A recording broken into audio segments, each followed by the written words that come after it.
Alhamdulillah al-awwalu bila ibtida wal akhiru bila intiha. Jami' sifatil ulya wal izzati wal kibriya. Wassalatu wassalamu ala imami ahli sofa'i wal wafa, qutbil anbiya wal awliya, Sayyidina wa maulana Muhammadin khairid dawa likulli saqamin waja, rahmatan wa syifa fi sirri wal jila, wa ala alihi wa sahbihi ma damatil ard was sama. Amma ba'du. Sadatul a'izza al-fudala, yang saya hormati para sesepuh, bini sepuh, para alim ulama, dan khususnya panjenengan Kiai Sepuh dari Sukabumi, Kiai Sofyan Syaruri dan Kiai Abbas, dan kiai-kiai sepuh lainnya. Maaf apabila saya tidak bisa menyebutkan satu persatu. Dan yang saya hormati para ahli bait Nabi sallallahu alaihi wasallam, sama saya tidak bisa menyebutkan satu persatu, tidak berarti mengurangi ta'zim hormat kita kepada para beliau-beliau. Dan yang saya hormati bapak-bapak, Bapak Ibu Permencam, Bapak Camat Badan Ramil, Bapak Kapolsek serta jajarannya, Bapak Kepala Kelurahan atau Kepala Desa, panitia penyelenggara dalam rangka Maulidin Nabi Sallallahu Alaihi Wasallam pada malam hari ini. Dan yang saya hormati beliau, khususnya kepada beliau sekeluarga, Pak Kiai Ustadz Suparman sekeluarga. Semoga para sesepuh bini sepuh diberi oleh Allah Ta'ala sehat walafiat, dipanjangkan umurnya, mendapat ilmu yang barokah, umur yang barokah, putra putri yang barokah, sehingga kelak menjadi santri, menjadi putra putri, tidak memalukan kedua orang tuanya, tidak memalukan kepada guru-gurunya di hadapan Allah, dan tidak terlepas pasti di hadapan baginda Nabi sallallahu alaihi wasallam. Ma'asyiral hadirin rahimakumullah, perlu adanya peringatan khususnya peringatan Maulud. Karena di dalam Maulud itu sendiri kaya dengan sejarah, kaya dengan peristiwa-peristiwa yang menjadikan contoh-contoh di zaman Rasulullah itu sendiri, dan contoh kelak untuk umatnya yang akan mendatang. Dari peringatan Maulud itu tadi tidak terlepas buahnya akan mengangkat sejarah-sejarah para ulama, para auliyaillah salihin, yang tidak terlepas beliau-beliau di dalam dakwahnya tidak terlepas ikut andil berjuang, mempunyai kontribusi dalam rangka memerdekakan bangsa ini dari belenggu penjajah dan kebodohan. Jasa para beliau tidak bisa diukur besar dan tidak bisa diukur dengan nilai material, karena begitu hebatnya jasa-jasa para beliau. Kita kembali kepada Rasulullah Sallallahu Alaihi Wasallam. Bagaimana kita melihat para pewaris baginda Nabi? Saya pernah mesantren di guru saya, Hadratu Sayyidi Syekh Muhammad Abdul Malik. Kalau beliau mau dahar, mau makan, pakaiannya itu rapi. Beliau gondrong rambutnya, tapi disisiri dulu rapi, kopiahnya ditata bagus, dan tidak sembarangan pakai asal kaos atau baju. Lama-lama saya selaku santri tertarik, kok hebat betul mau Ya begitu hormatnya. Saya tanya sama Yai, ya Syekhi, ajarkanlah kami di dalam menerima rezeki dari Allah Subhanahu wa taala, artinya makan. Jawab guru saya, Beb, saya tiap makan pakai baik gini atau sederhana lah dan rapi, kita tidak menghormat nasi, tidak menghormati air, apapun yang namanya nasi dan air makhluk, tidak mampu, tidak bisa memberi kenyang atau pelepas dahaga, sarana mencari kenyang, sarana mencari pelepas dahaga. Jadi kalau mau cari syirik, tidak usah jauh-jauh ke kuburan. Kok sasaran kuburan terus, makan saja bisa syirik kalau mempunyai iktikad, kalau tidak makan mati. Yang memberi makan, memberi kenyang, nasi itu pun mendekati kesyirikan. Jadi tidak usah jauh-jauh. Makan obat, minum obat. Kalau saya tidak minum obat ini out. Jadi umur itu yang memberikan obat apa Allah Ta'ala? Ini salah wesel ini. Ini bisa saja mendekati kesyirikan. Kalau sampai i'tiqad, syirik. Guru saya meneruskan, Habib, saya pakai pakaian yang begini ini menghormat kepada pemberi rezeki, menghormati yang memberikan kenyang. Yang kita makan itu bisa sampai, kalau dalam tarekat itu wusul, dalam makan itu bisa menemukan siapa yang memberi kenyang atau tidak, atau hanya makan saja asal kenyang, sudah keluar anginnya, alhamdulillah. Tapi terkadang kita makan semakin jauh dari Allah Subhanahu wa taala karena kita kurang kenal kepada yang memberi kenyang. Coba kalau kita makan kenal yang memberi kenyang, malu rasanya yang kita makan kita bawa maksiat. Sudah capek setengah mati kita bawa untuk maksiat. Ini kecil kelihatannya, sepele kelihatannya. Tapi kalau kenal, belajar, tidak mungkin bisa sekaligus. Kenal kepada yang memberi kenyang, insya Allah yang kita makan sesuai dengan doa kita, Allahumma barik lana fima rozaqtana wa qina adzabannar. Ini doa peduli untuk mewujudkan al-muslim akhul muslim, al-mu'min akhul mu'min. Makan pun dituntun oleh baginda Nabi dalam ukhuwah. Lafadznya jamak, tidak pakai mufrad. Allahumma barik lana, tidak menggunakan Allahumma barikli. Itulah hebatnya. Jadi Islam sudah menuntun kepada kita ini sejauh mana kepedulian kita antara al-mu'min akhul mu'min, al-muslim akhul muslim. Dengan doa sepele sajalah kelihatannya.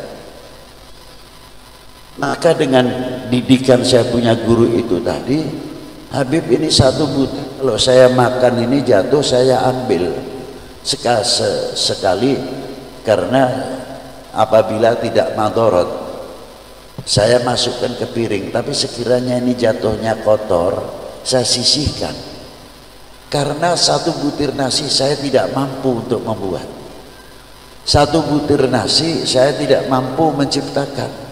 Jangankan satu butir lah, seperjutanya satu butir nasi, mana yang bisa mampu membuat? Nah itulah. Dan ketahui Habib, ini satu butir nasi yang ikut andil itu banyak sekali.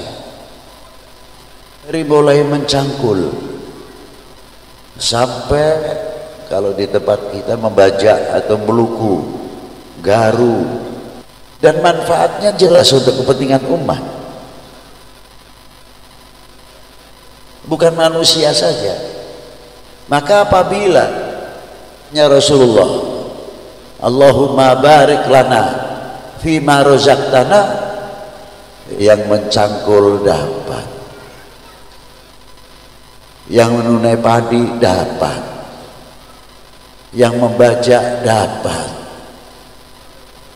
sampai beras itu jadi nasi, semuanya dapat. Dalam doa, Allahumma barik lana fima rozaqtana wa qina adzabannar. Luar biasa. Itu baru sebutir nasi. Nah, pertanyaannya, Islam masuk ke Indonesia itu apa hanya satu ulama? Apa satu aulia? Tidak. Ditangani oleh ulama-ulama yang cukup berbobot. Maaf saja, bukan apal ayat 10, hadits 10 sudah nyalain orang sana sini oknumnya umpamanya. Ini salah, ini kagak bener, ini dan sebagainya. Ya. Padahal soroknya saja mungkin tahu atau kagak, gua ya juga kagak tahu. Belum sampai jurmiyah, sorofnya tasrifan saja. Belum sampai berinya, sampai alfiyah. Belum balaghahnya. Mas, perlu banyak sekali dalam ilmu menafsirkan Al-Quran, tidak begitu mudah saja.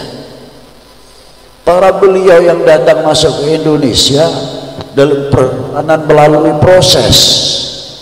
Jangan dikira masuk ke Indonesia langsung. Di antaranya masuk ke India dahulu, karena di India ada dua kekuatan agama yang luar biasa.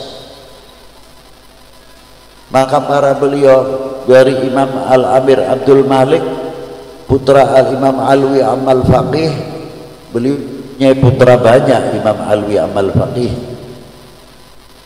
Di antaranya siapa? Al-Imam Ali bin Alwi Amal Faqih, Abdul Rahman bin Alwi Amal Faqih, dan Abdul Malik bin Alwi Amal Faqih. Beliau yang pertama kali ke India menikah dengan putri India, dapat putra lelaki disebut Abdullah. Karena ibunya putri raja diberi gelar Utmat Khan. Itu gelar dari keraton. Itu asal usulnya. Dan keturunan-keturunan beliau banyak. Habaib yang di India pun sebelum Wali Sembilan sudah banyak non keturunan Amir Abdul Malik. Di India ada apa? Ada jalan sutra yang melalui Yathrib Madinah dahulu. Perjalanan jalan sutra ini melalui Persia, juga melalui India, terus ke negeri Cina. Keturunan atau orang Arab itu sudah berdomisili di negeri Cina 3000 tahun yang lalu sebelum Masehi. Sudah tinggal di sana. Sehingga banyak dari keturunan-keturunan beliau menjadi jenderal di kerajaan-kerajaan pada waktu itu. Yang kedua, menghasilkan produk yang luar biasa sehingga jalan tersebut disebut jalan sutra. Tekstil dari sutra yang barter dikirimkan ke negeri Timur Tengah dari Yathrib, mengirim obat-obatan, singseh, ilmu kedokteran. Selalu berkembang ekonominya dan ilmu-ilmu yang lain pada waktu itu. Dan sebelum zaman Rasulullah dilahirkan, kedokteran pada waktu itu sudah mampu bedah sesar. Tapi uji cobanya adalah onta yang tidak bisa melahirkan, berhasil. Itu dianggap perkembangan ilmu luar biasa. Dirintis oleh para pendahulu. Maka kenapa Rasulullah dihijrahkan ke Yathrib atau Madinah? Ada apa? mestinya kita bertanya, ternyata ada jalan ekonomi yang luar biasa. Bukan sekadar kita dakwah saja, itu prinsip balagha risalah wa adal amanah wa nasahal ummah wa jahada fillahi haqqa jihadi, itu pokok. Tapi kalau ditanya mengapa hijrah kok ke Madinah, kok tidak di semenanjung Arabia yang culture-nya, kulturnya sudah maju? Ternyata Madinah yang memiliki sesuatu yang tidak dimiliki oleh culture yang begitu sudah maju di semenanjung Arabia. Kan dunia perdagangan di zaman Rasulullah, bagaimana Rasulullah dengan masuk ke Madinah sampai muncul piagam Madinah. Haknya orang Yahudi dilindungi, haknya lainnya dilindungi, suku-suku dilindungi. Untuk apa? Untuk menjaga kesatuan persatuan supaya Arab tidak pecah negerinya. Itu Rasulullah sudah sejauh ke sana. Bukan toleransi masalah ideologinya, bukan. Haknya mereka dilindungi oleh Rasulullah Shallallahu Alaihi Wasallam. Tapi satu sisi Rasulullah tetap menjalankan risalahnya, balagha risalah dal amanah wa nasahal ummah, kemana saja, sebab milik orang Arab tapi filam, sehingga Islam menjadi rahmatan lil alamin. Itu dia tanya, makmur luar biasa pada waktu itu. Hal yang demikian dibawa oleh para kesepuan-kesepuan kita. Masuk ke daerah India, di situ ada jalan sutra. Bagaimana membuat adaptasi supaya tidak terjadi ketersinggungan? Lah, dipelajari betul-betul. Maka para beliau mulai masuk ke Indonesia bertahap. Di zaman Malik Ibrahim yang dipimpin oleh beliau pertama kali oleh Sayyidi Ibrahim Asmarokondi, kedua dipimpin Ibrahim atau Malik Ibrahim yang meninggal pada tahun 422 Hijriah. Itu wafatnya Malik Ibrahim. Perkembangan luar biasa oleh tokoh-tokoh sebelum Wali Sembilan yang lainnya. Di situ ada Sayyidi Syekh Imam Ahmad Hisamuddin, Sayyidi Syekh Muhammad Sunan Geseng, Sayyidi Syekh Sunan Lembayen, dan tokoh-tokoh yang mutaqaddimin sebelum Sunan Derajat, Sunan Bonang dan lain-lainnya. Generasi mulai tumbuh, diteruskan regenerasi luar biasa. Begitu dakwahnya bahwa ya itu ahli ekonom. Kalau ahli agama sih kita tidak bicara, itu sudah pokok. Ahli ekonom, ahli pertanian dan lain sebagainya, ahli kedokteran, ahli obat-obatan, bukan masuk ke Indonesia adu kesaktian, satu dari tangannya keluar keris, yang satu keluar cahaya. Sampai kapan begitu? Tapi para beliau membangun ekonomi sehingga mendapat simpati kepada kerajaan pada waktu itu, yang di Jawa Timur mendapat simpati oleh Brawijaya, yang di Pejajaran oleh Prabu Siliwangi. Dan di antaranya di zaman Pejajaran sudah mengangkat Malik Ibrahim menjadi Menteri Ekonomi dan Perairan. Ayahnya Sunan Ampel menjadi Menteri Keuangan. Dua-duanya luar biasa. Sehingga hasil daripada Malik Ibrahim membuat irigasi bisa dilihat tinggalannya ketika kita di Mojokerto atau di mau daerah Pasuruan, kurang lebihnya mungkin di situ kita melewati bagaimana jasa Malik Ibrahim. Yang menjadi hebat itu satu, apa? Yang melantik, yang mengangkat agamanya beda, yang diangkat agamanya beda. Kok bisa itu loh, hebatnya itu.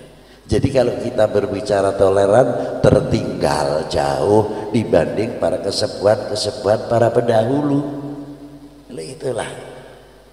meramaikan ekonominya sehingga income banyak masuk ke kerajaan-kerajaan pada waktu itu, yang pejajaran-pejajaran, Mataram kuno, yang Belambangan, yang apa namanya Mojopahit. Begitulah indahnya Islam di dalam di dalam dakwah, dengan membangun ekonomi, pertanian dan lain sebagainya. Ma'asyiral muslimin rahimakumullah, kita tertinggal. Bagaimana para beliau mendidik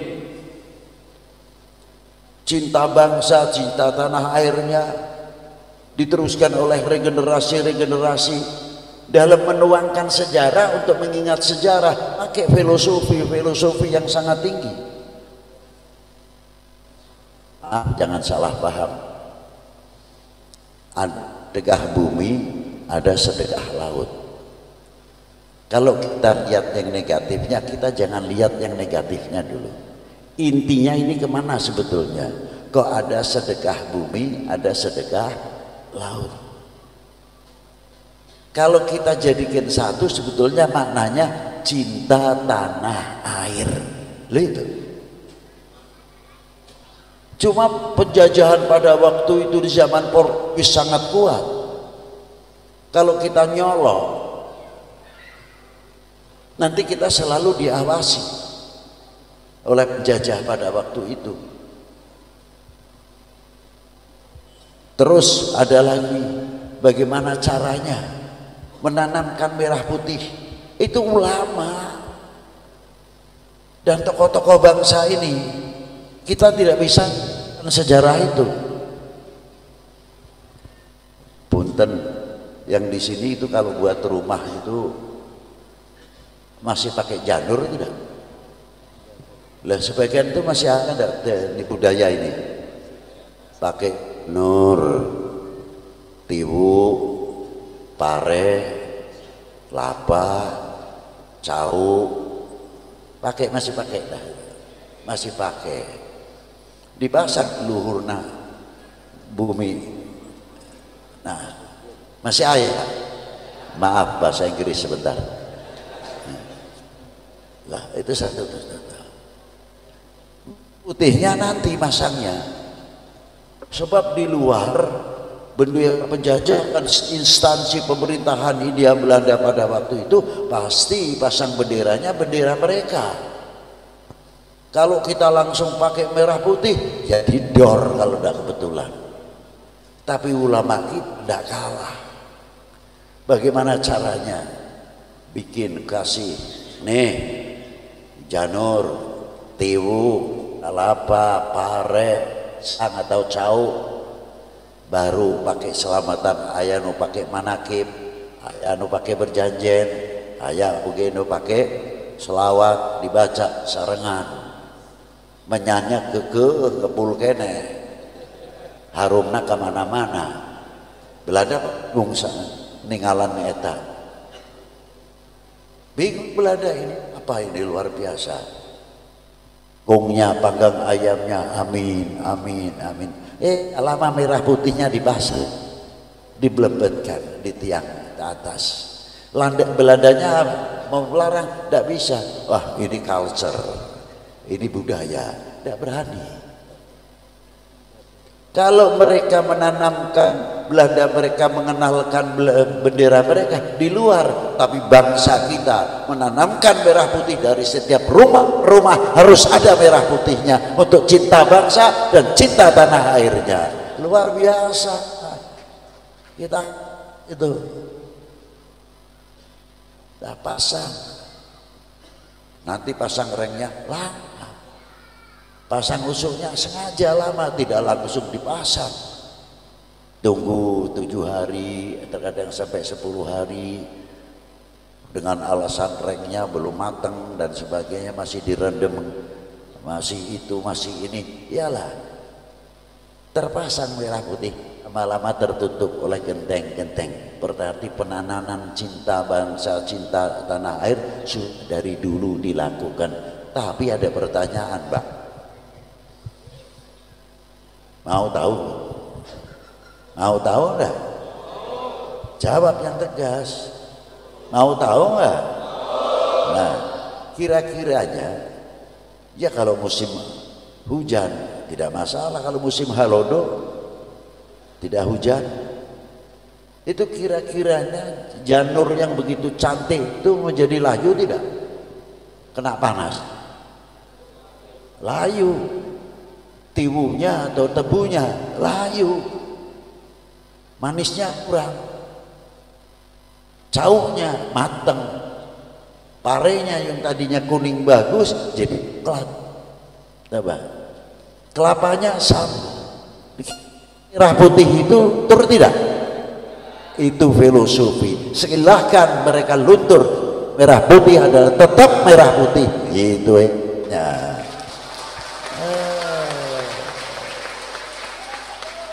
Jelas ya? Ya makanya kalau kita ingat Indonesia ini besar merah putih cuma satu, tolonglah ini mau mendekati pemilu dan lain sebagainya, tetap kita pegangan merah putih, tetap pegangan Indonesia. Pilihan boleh berbeda, Indonesia tidak boleh berbeda. Merah putih tetap satu, selesai. Setuju? Ribut aja adanya. Nanti kiai sama kiai dah akur, Habib sama Habib dah akur, hanya beda pilihan. Sampai 3 bulan terkadang hente sareng seriosan, mungkin terkadang hente. Aneh ben ajaib ari doa mah ukhuwatul Islam, ukhuwatul watoniyah, la ilaha illallah ngerakeun. Betul tak ya? Nah, bangsa lain sudah bikin nuklir, pesawat yang top-top, kita masih terina bubuk dengan khilafiyah terus. Maaf sajalah, tidak mempunyai kefanatikan menghormati daripada apa yang ada dalam tanah air ini. Mestinya kita bangga loh, mestinya kita bangga. Ini pisang mana? Pisang Ambon, alhamdulillah masih pakai nama Ambon, wilayah negeri kita. Tapi ini jambu mana? Bangkok. Ya Allah, tebih teuing cenah. Padahal tumbuh di Tangerang aya, di sini juga ada, namanya jambu. Ya Allah. Lelenya ikut makmum. Lele Bangkok. Ayamnya ayam Bangkok. Wah, ada yang lebih jauh lagi, Bang. Apa? Kates, California. Ampun, padahal negara ibu tanah air yang begini suburnya kok masih California. Malu tidak kira-kiranya? Harusnya kita bangkit untuk membangun ekonomi supaya kita mempunyai jati diri. Bagaimana kita menghormati hasil karya bumi pertiwi, kita banggakan ekonomi Indonesia cepat tertanggulangi. Karena apa? Kefanatikan kita kepada tanah air. Itulah. Dikira Pak Rasulullah itu tidak cinta tanah air, luar biasa kecintaannya Rasulullah kepada bangsa dan tanah airnya, selalu memberikan contoh. Nah, inilah pentingnya sejarah sekarang ini, maka jangan sampai kita melupakan sejarah dan jangan sampai kita memalukan kepada para beliau yang berjuang begitu hebatnya. Ringkasnya Pak, sering saya ulang-ulang, mau bosan atau tidak sebodong. Tapi ini kenyataan. Suka ziarah keluar Batak? Suka? Alhamdulillah. Itu sekira-kiranya di luar Batak tidak ada Habib Hussein Ali, itu kira-kiranya tukang jualan rame tidak? Rame tidak? Tidak rame toko-toko. Karena apa? Menunggu para peziarah ke Habib Hussein. Di Gunung Jati depannya ramai betul sekarang, pasaran luar biasa. Terus separuh ziarah untuk mukmin muslim, yang separuh non muslim. Saya kagum, orang sudah sekian puluh ratus tahun masih bisa mempersatukan umat. Yang sebelah ziarah pakai,